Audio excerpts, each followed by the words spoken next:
Am fost crescută la oraș. Când eram copil, mă întrebam cum m-aș simți să fiu în mijlocul câmpului în momentul în care începe furtuna. Să văd cerul schimbându-se, să simt forța crescând a vântului, totul vuind în jur, la început ușor și apoi cu mai multă putere, să fiu aproape de o energie pe care nu o pot controla, unde totul se deplasează în forță, misterios, dar atât de vizibil și independent de mine.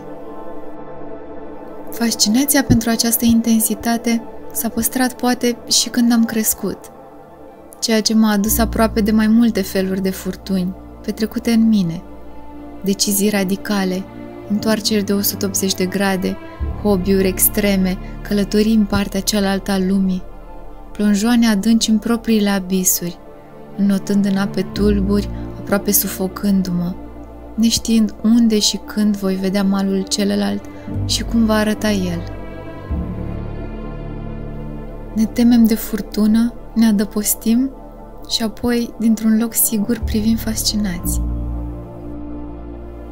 Așa ar fi bine, poate, să privim toate furtunile din viața noastră, fiind conștienți că suntem la adăpost, deși trecem prin turbulențe, ca niște observatori fascinați.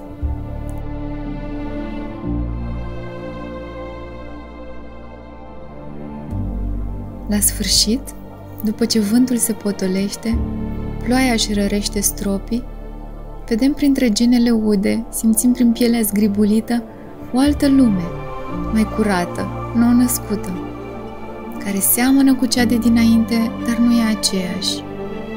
E o altă energie în aerul limpede, proaspăt. Un nou început.